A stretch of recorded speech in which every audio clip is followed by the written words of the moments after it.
नमस्कार मित्रों, मैं हूं दीपक सिन्हा और आप देख रहे हैं हमारा यूट्यूब चैनल स्पर्धा स्टार। आज हम बात करेंगे इजराइल और फ़िलिस्तीन के बीच चल रहे हालिया संघर्ष की। इस संघर्ष में अब तक लगभग 4000 से अधिक फ़िलिस्तीनी मारे जा चुके हैं और ये मानवता पर एक क्रूर प्रहार है, चूँकि निर्दोष जो मानव है वो इसके काल के गाल में समा रहे हैं। इस संघर्ष में जो मानवता के लिए बेहद शर्मनाक चीज़ है। इस संघर्ष का क्या पहलू है, और ये चूँकि लंबे समय से ये दोनों देशों के बीच जो है ये तनाव की स्थिति बनी हुई है, और इसमें फ़िलिस्तीन का क्या पक्ष है और इजराइल का क्या पक्ष है, और दोनों पक्षों के बीच अब तक संघर्ष के क्या परिणति रहे हैं और आगे इसकी क्या संभावना हो सकती है। ये दोनों देशों के बीच समझौते की क्या राहें हैं, क्या समझौते के मसौदे हो सकते हैं जिस पर दोनों पक्ष सहमत हो जाएं। आज हम इसी पर चर्चा करेंगे और इसमें भारत की क्या अहम भूमिका हो सकती है, इस पहलू की भी हम पड़ताल करेंगे। तो आइए जानते हैं फ़िलिस्तीन का पक्ष। दोनों पक्षों के मध्य चल रहे इस संघर्ष के बीच फ़िलिस्तीन चाहता है कि 1948 ईस्वी से पूर्व फ़िलिस्तीन के लोगों की जो स्थिति थी उसे फिर से बहाल करना चाहिए तथा उन्हीं भौगोलिक स्थितियों पर फ़िलिस्तीन के शरणार्थियों को फिर से स्थापित किया जाना चाहिए। देखिए, फ़िलिस्तीन चाहता है कि 1948 से पहले इस पूरे प्रक्षेत्र में फ़िलिस्तीनवासी ही रहा करते थे, तो उसका कहना है कि यहाँ पर हमें फिर से जो है, जो अभी हम शरणार्थी की तरह गाज़ा पट्टी में रह रहे हैं और वेस्ट बैंक में रह रहे हैं, तो ये पूरे क्षेत्र पर हमको स्थापित कर दिया जाए। इजराइल और फ़िलिस्तीन दोनों पक्षों के मध्य वर्षों से चले आ रहे इस संघर्ष की स्थिति में फ़िलिस्तीन यह चाहता है कि 1967 ईस्वी से पहले की ही भौगोलिक स्थितियों को फिर से बहाल किया जाना चाहिए। देखिए, फ़िलिस्तीन चाहता है कि 1967 के पहले की जो भौगोलिक स्थिति थी, जो हमारी सीमाएं थी, उसको फिर से बहाल किया जाए। लंबे समय से संघर्ष कर रहे फ़िलिस्तीन की चाहत यह है कि गाज़ा पट्टी और वेस्ट बैंक का पूरा क्षेत्र फ़िलिस्तीन को दे दिया जाना चाहिए। देखिए, गाज़ा पट्टी और वेस्ट बैंक पर इजराइल अपना दावा करता है, लेकिन फ़िलिस्तीन कहता है कि ये पूरा क्षेत्र जो है हमको विधिक रूप से, लीगल रूप से दे दिया जाना चाहिए, और यहाँ पर फ़िलिस्तीन का जो ऑटोनोमस गवर्नमेंट है, शासन है, उसको स्वीकार किया जाना चाहिए। यरूशलेम के विषय में फ़िलिस्तीन का मत है कि यरूशलेम को पश्चिमी और पूर्वी दो हिस्सों में विभाजित किया जाना चाहिए, और इनमें से पश्चिमी हिस्से पर बेशक इजराइल का अधिकार सुनिश्चित कर दिया जाए, लेकिन यरूशलेम के संपूर्ण पूर्वी हिस्से को फ़िलिस्तीन को दे दिया जाना चाहिए तथा इसे फ़िलिस्तीन देश की राजधानी स्वीकार किया जाना चाहिए। देखिए, दोनों देशों के बीच झगड़े की जो जड़ है यह यरूशलेम है, जो कि एक धार्मिक स्थल है। यहाँ पर अल अक्सा मस्जिद है, जो मक्का और मदीना के बाद ये इस्लाम धर्म में तीसरा जो है ये पवित्र मस्जिद माना जाता है ना। तो फ़िलिस्तीनियों का कहना है कि यरूशलेम को दो हिस्सों में बांट दो और इसके पश्चिमी भाग को जो है हमारी राजधानी स्वीकार कर लो, और पूर्वी भाग जो है वो इजराइल को दे दिया जाए, जिसे इजराइल मानने को तैयार नहीं है। इजराइल जो है पूरे यरूशलेम पर अपना अधिकार जताता है। चलिए, अब इजराइल का पक्ष जानते हैं कि इजराइल का क्या पक्ष है। इजराइल का कहना है कि इजराइल और फ़िलिस्तीन दोनों देशों के बीच लंबे समय से चल रहे इस भीषण संघर्ष के बीच इजराइल की यह चाहत है कि पूरे के पूरे यरूशलेम पर केवल इजराइल का ही आधिपत्य स्वीकार किया जाना चाहिए और इजराइल पर उसे संपूर्ण संप्रभुता प्रदान की जानी चाहिए। देखिए, इजराइल का अपना दावा है कि यरूशलेम की जो अल अक्सा मस्जिद की जो पश्चिमी दीवार है, वहाँ पर यहूदियों का जो है ये धार्मिक चिन्ह है, धार्मिक है ना स्थान है, और यही झगड़े की जड़ है। इजराइल इस वजह से चाहता है कि पूरे यरूशलेम पर जो है उसका अधिकार हो, चूँकि वहाँ पर उसका धार्मिक स्थल है।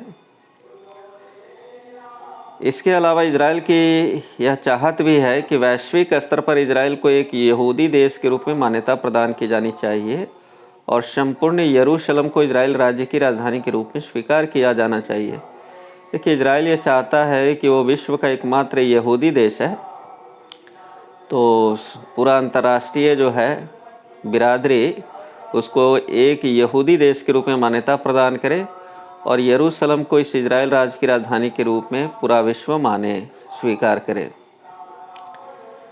देखिए, इजराइल देश यरूशलेम से अपने किसी भी दावे को छोड़ने के लिए तैयार नहीं है। वर्तमान में इजराइल की राजधानी हालांकि तेल अवीव है, लेकिन इजराइल के राष्ट्रवादी लोग यरूशलेम को जल्दी से जल्दी इजराइल की मुख्य राजधानी के लिए प्रयास कर रहे हैं। देखिए, इजराइल जो है उसकी राजधानी वर्तमान में तेल अवीव है, लेकिन यहाँ के राष्ट्रवादी लोग चाहते हैं कि यरूशलेम, चूँकि उनका वह धार्मिक स्थल है, वहाँ पर वो मानते हैं कि इसकी जो पश्चिमी दीवार है अल-अक्सा मस्जिद की, वह उनके धार्मिक स्थल है, तो इसलिए वो चाहते हैं कि यहाँ पर यरूशलेम जो है वह हमारी राजधानी बने। यरूशलेम विशेष रूप से पूर्वी यरूशलेम यहूदी, ईसाई और मुस्लिम तीनों ही धर्म के लोगों के लिए एक पवित्र स्थान है। फिलिस्तीन और इजराइल के बीच संघर्ष के प्रमुख कारणों में से यह धार्मिक कारण भी उत्तरदायी है। देखिए, मेन जो झगड़े की वजह है यरूशलेम ही है, क्योंकि यहाँ पर 3 धर्मों का जो है बताया जाता है कि ये धार्मिक स्थल है, यहूदी, ईसाई और मुस्लिम। अल-अक्सा मस्जिद जो है मुस्लिमों का धार्मिक स्थल है, जैसा कि मैंने पहले भी बताया। उसी तरह से माना जाता है कि ईसा मसीह का जो जन्म है और उन्हें जो क्रूस पर लटकाया गया था वो स्थल यही है, तो इसलिए ईसाइयों के लिए भी धार्मिक आस्था का ये केंद्र हो जाता है। और यहूदी मानते हैं कि अल-अक्सा मस्जिद की जो पश्चिमी दीवार है वह उनके धार्मिक आस्थाओं से जुड़ा हुआ है। तो ये दोनों का अपना अपना पक्ष है ना। अब इस संघर्ष दोनों ने जो है अपने अपने पक्ष को पाने के लिए हमेशा संघर्ष किया है, और इस संघर्ष के क्या परिणाम रहे हैं। इजराइल और फिलिस्तीन के मध्य लंबे समय से चले आ रहे इस हिंसक संघर्ष के अनेक गंभीर परिणाम सिद्ध हुए हैं। इस संघर्ष के परिणाम स्वरूप पश्चिमी एशिया के राजनीति में अस्थिरता उत्पन्न हुई है, जिससे वहाँ के आम जनजीवन को अनेक परेशानियों का सामना करना पड़ रहा है। स्वाभाविक सी बात है, जब युद्ध होता है तो न केवल उस देश के लोग बल्कि आस पड़ोस के लोग भी प्रभावित होते हैं। तो इस संघर्ष से जो है अशांति हुई है मिडिल ईस्ट में। मिडिल ईस्ट एशिया का जो भी देश हैं आसपास के, वो सभी इस संघर्ष से प्रभावित रहे हैं। दोनों देशों के बीच चल रहे इस संघर्ष के कारण पश्चिमी एशियाई देशों में हिंसक गतिविधियां अत्यधिक बढ़ी हैं तथा अनेक आतंकवादी संगठनों का निर्माण हुआ है। इससे न सिर्फ आतंकवाद को बढ़ावा मिला है, बल्कि वैश्विक स्तर पर भय का माहौल भी उत्पन्न हुआ है। देखिए, इस बहुत सारे आतंकवादी संगठन भी इस क्षेत्र में बने हैं। जैसे गाजा पट्टी में हमास जो है, एक फ़िलिस्तीन समर्थित जो है आतंकवादी संगठन है, जिसने हालिया रॉकेट से जो है सो इजराइल पर हमला किया था, जिसके प्रति उत्तर में भी इजराइल जो है गाजा पट्टी पर हमला बोल रहा है। तो ये हमेशा जो है वहाँ पर यह अशांति बनी रहती है और आतंकवाद को बढ़ावा मिल रहा है इस संघर्ष के फलस्वरूप। इससे दीर्घकालिक हिंसक परिणाम स्वरूप पश्चिमी एशियाई देशों में शरणार्थियों का संकट भी उत्पन्न हुआ है। इस शरणार्थी संकट से ये दोनों देश ही नहीं बल्कि आसपास के देश भी दुष्प्रभावित हुए हैं। यह संघर्ष न केवल मानव अधिकारों का उल्लंघन को इंगित करता है, बल्कि यह बेरोजगारी, सामाजिक अस्थिरता इत्यादि को भी बढ़ावा देता है। देखिए, इस संघर्ष से आतंकवाद को बढ़ावा मिला और शरणार्थियों का संकट भी उठ खड़ा हुआ है, क्योंकि जैसे गाजा पट्टी को 24 घंटे में खाली करने का अल्टीमेटम इजराइल ने दिया, तो वहाँ के लोग भाग करके आसपास के देशों में, जैसे मिस्र है ना, ये ईरान है, इन देशों में जा रहे हैं और उनके सामने बेरोजगारी है ना, गरीबी, सामाजिक कई तरह की समस्याएं जो हैं वो जन्म ले रही हैं। जो एक जगह स्थिर जीवन जी रहे थे, वो अब उनका जीवन जो है वो शरणार्थी के रूप में हो जा रहा है, अस्थिर हो जा रहा है, जो कि मानवता के लिए घोर कलंक है। यदि अंतर्राष्ट्रीय स्तर पर देखें तो दोनों पक्षों के मध्य चल रहे इस हिंसक संघर्ष के कारण वैश्विक स्तर पर गुटबाजी देखने को मिल रही है। इसका एक और परिणाम हो रहा है कि गुटबाजी चल रही है अंतर्राष्ट्रीय स्तर पर। वैश्विक स्तर पर कुछ देश इजराइल का पक्ष ले रहे हैं, कुछ फिलिस्तीन का सहयोग कर रहे हैं, लेकिन कोई भी देश अभी तक इस समस्या के प्रभावी समाधान में महत्वपूर्ण भूमिका नहीं निभा सका है। देखिए, इस लड़ाई में जो है अंतर्राष्ट्रीय बिरादरी जो है कुछ इजराइल के साथ आ रहे हैं, कुछ फिलिस्तीन के साथ आ रहे हैं। सारे इस्लामिक कंट्रीज़ जो हैं वो फिलिस्तीन के साथ आ रहे हैं और जितने भी वेस्टर्न कंट्रीज़ हैं वो इजराइल के साथ आ रहे हैं। तो एक भीषण संघर्ष का ये रूप ले सकता है, विश्व युद्ध का रूप ले सकता है। तो हमने देखा कि इस संघर्ष के क्या क्या परिणाम हो रहे हैं।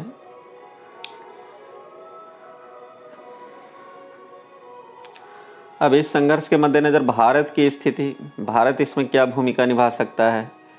इस संघर्ष के दौरान भारत ने हमेशा फिलिस्तीन का सहयोग किया है शुरू से। जब कभी भी संयुक्त राष्ट्र संघ में इस संघर्ष से संबंधित विवाद उठा है तो भारत ने फिलिस्तीन के पक्ष में मतदान किया है। यहाँ ध्यान देने की बात है कि 1992 ईस्वी से पहले भारत इजराइल के साथ कूटनीतिक संबंध नहीं थे।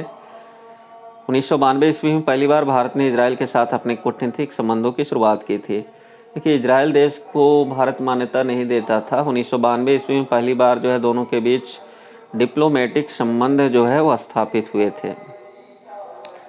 इजराइल और फिलिस्तीन के बीच लंबे समय से चले आ रहे संघर्ष पर भारत ने हमेशा यह मत व्यक्त किया है कि दोनों देशों को हिंसा का परित्याग करना चाहिए और शांतिपूर्ण वार्ता के साथ आपस में समस्या का समाधान करने की ओर आगे बढ़ना चाहिए।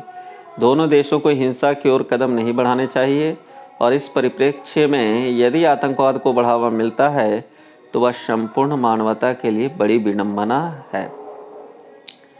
देखिए, शुरू से भारत का ये मत रहा है कि हिंसा नहीं होनी चाहिए, शांतिपूर्ण तरीके से जो है ये टेबल पर आकर के दोनों को टेबल टॉक करना चाहिए और इसका समाधान निकालना चाहिए।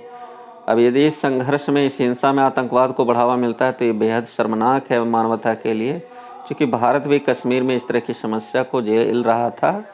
अब इसमें हालांकि कमी आई है लेकिन अभी भी ये समूल नष्ट नहीं हुआ है। तो भारत इस समस्या से ग्रसित है, इसलिए इसका पुरजोर विरोध करता है। वर्तमान में भारत और इजराइल विभिन्न क्षेत्रों में आपस में सहयोग कर रहे हैं। भारत अब इजराइल से व्यापक मात्रा में सैन्य सामान खरीद रहा है। भारत अपनी अंतर्राष्ट्रीय सीमाओं की सुरक्षा के लिए भी जो उन्नत तकनीक इस्तेमाल कर रहा है उसमें इजराइल ने भारत को अत्यधिक सहायता प्रदान की है। देखिए, हालिया दिनों में जो है जब से मोदी जी की सरकार बनी है, इजराइल के साथ हमारे संबंध अच्छे हो रहे हैं और वहाँ से सैन्य साजो सामान खरीदे जा रहे हैं और जो भी एडवांस टेक्नोलॉजी है इजराइल की उसको हम लोग इजराइल से ही आयात कर रहे हैं। इसके अलावा भारत और इजराइल कृषि क्षेत्र में भी एक दूसरे का सहयोग कर रहे हैं। आपने सुना होगा कि बहुत से हमारे भारतीय किसान जो है इजराइल जाते हैं वहाँ की तकनीक को देखने सीखने के लिए। इजराइल भारत को विभिन्न कृषि प्रौद्योगिकियों को प्रदान कर रहा है ताकि भारत न सिर्फ खाद्य सुरक्षा की दृष्टि से आत्मनिर्भर बन सके बल्कि वह खाद्यान्न का निर्यात भी कर सके। कृषि क्षेत्र में भी हमारे संबंध अच्छे हैं इजराइल के साथ। विभिन्न धार्मिक पक्षों के लिए यरूशलेम का महत्व। देखिए, यरूशलेम जो है ये शहर ही जो है दोनों देशों के बीच झगड़े की जड़ है। तो आइए जानते हैं।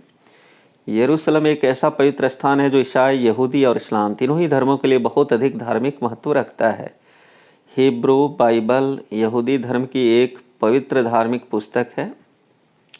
यहूदी धर्म की इस पवित्र धार्मिक पुस्तक हिब्रू बाइबल में इस बात का उल्लेख किया गया है कि प्राचीन काल में राजा डेविड ने अपने इजराइल साम्राज्य की राजधानी पूर्वी यरूशलेम को बनाया था। तो इसीलिए आस्था है कि पुनः यह राजधानी बनाई जाए। इसीलिए जो है यहूदी धर्म चाहते हैं कि यरूशलेम उनके देश की राजधानी बने। इसके अलावा यहूदियों के लिए एक पवित्र धार्मिक संरचना पश्चिमी दीवार भी यरूशलेम में ही स्थित है। यरूशलेम में स्थित इस पश्चिमी दीवार पर यहूदियों के लिए अत्यधिक धार्मिक महत्व है। इस दृष्टि से यहूदियों की नज़रों में यरूशलेम को न सिर्फ ऐतिहासिक महत्व है बल्कि उसका धार्मिक महत्व भी है। यदि ईसाई धर्म के दृष्टिकोण से देखें तो यहाँ पर एक पवित्र चर्च स्थित है। इस लिहाज से ईसाई धर्म में भी यरूशलेम का अत्यंत पवित्र स्थान है। इसके अलावा ईसाइयों की मान्यता के अनुसार ईसा मसीह को यरूशलेम में ही सूली पर चढ़ाया गया था और इसी यरूशलेम में उनके धार्मिक महत्व से संबंधित एक कब्र स्थल भी स्थित है। इन तमाम पहलुओं के आधार पर स्पष्ट है कि ईसाई धर्म की दृष्टि से भी यरूशलेम का बहुत अधिक धार्मिक महत्व है। इस्लाम धर्म के दृष्टिकोण से देखा जाए तो यरूशलेम में स्थित अल-अक्सा मस्जिद मुस्लिमों में मक्का और मदीना दोनों पवित्र स्थलों के बाद तीसरा सबसे पवित्र स्थल है। इस कारण मुसलमानों की धार्मिक भावना यरूशलेम के साथ अत्यधिक गहराई से जुड़ी हुई है। यरूशलेम में ही इस्लाम धर्म से संबंधित 2 अन्य पवित्र स्थल भी हैं। इन स्थलों में डोम ऑफ द रॉक और डोम ऑफ द चैन शामिल है। इस लिहाज से देखा जाए तो यह स्पष्ट है कि यरूशलेम का महत्व इस्लाम धर्म में भी धार्मिक दृष्टिकोण से बहुत अधिक है। यरूशलेम में ही एक टेम्पल माउंट नामक स्थान भी उपस्थित है। इस टेम्पल माउंट को हराम अल शरीफ नामक एक अन्य नाम से भी जाना जाता है। यह जो स्थल है यहूदी धर्म और इस्लाम धर्म दोनों के दृष्टिकोण से बहुत पवित्र माना गया है। अतः कहा जा सकता है कि धार्मिक समीकरणों के लिहाज से देखा जाए तो यरूशलेम पर ईसाई, यहूदी और इस्लाम तीनों ही धर्मों का बराबर अधिकार होना चाहिए। देखिए, हिब्रू बाइबल में भी इस यरूशलेम का जिक्र है। इस्लाम में भी जो है ये अल-अक्सा मस्जिद है और ईसाई धर्मावलंबियों के लिए भी ये पवित्र स्थल है, क्योंकि यहाँ पर ईसा मसीह को क्रूस में लटकाया गया था और उनके एक महत्वपूर्ण कब्र जो है इसी स्थल में स्थित है। तो ये सब दृष्टिकोण से जो है तीनों धर्म के लिए पवित्र स्थल है और यही झगड़े की जड़ है। सभी अपने अपने दावे करते हैं। आगे की क्या राह हो सकती है? अब तक की परिचर्चा में हमने इजराइल और फिलिस्तीन से संबंधित विवाद को विभिन्न दृष्टिकोण से समझा है। ऐसे में वो किए गए विश्लेषण के आधार पर हम इस समाधान पर पहुंच सकते हैं कि यरूशलेम पर किसी एक धार्मिक पक्ष का दावा स्वीकार नहीं किया जा सकता है, क्योंकि किसी भी एक पक्ष का पूर्ण दावा स्वीकार करने की स्थिति में दूसरा पक्ष अपने आप को ठगा सा महसूस करेगा और वह हिंसा करने की ओर अग्रसर होगा, जो कि न सिर्फ क्षेत्रीय और वैश्विक स्थिरता के लिए खतरा होगा, बल्कि यह निर्णय मानवता की दृष्टि से भी उचित नहीं होगा। इसके अलावा संघर्ष में शामिल दोनों पक्ष इजराइल और फिलिस्तीन को ओस्लो शांति समझौते में निर्धारित किए गए 2 स्टेट सॉल्यूशन को स्वीकार कर लेना चाहिए, क्योंकि इसके अलावा कोई भी ऐसा समाधान जो दोनों में से किसी एक पक्ष के साथ अन्याय करने वाला होगा वह निश्चित रूप से व्यवहारिक नहीं कहा जा सकता और उससे कई तरह की समस्याएं उत्पन्न होगी। ऐसे में 2 राज्यों के समाधान को स्वीकार करना इस समस्या से जुड़े सभी पक्षों के लिए बुद्धिमत्ता का परिचायक होगा। इन दोनों पक्षों के संघर्ष को समाप्त करने में भारत महत्वपूर्ण भूमिका निभा सकता है, क्योंकि यदि समाधान की पहल संयुक्त राज्य अमेरिका, यूरोपीय संघ, चीन, रूस इत्यादि देश करते हैं तो ये सभी ऐसे देश हैं जिन पर दोनों पक्षों का पूर्ण विश्वास नहीं है, जबकि भारत एक ऐसा देश है जिस पर दोनों ही पक्ष विश्वास करते हैं। ऐसी स्थिति में भारत इन दोनों देशों के समाधान के लिए इमीडिएटर की भूमिका निभा सकता है। अतः भारत को इन दोनों देशों के मध्य चल रहे इस लंबे संघर्ष को समाप्त करने की दिशा में आगे आना चाहिए।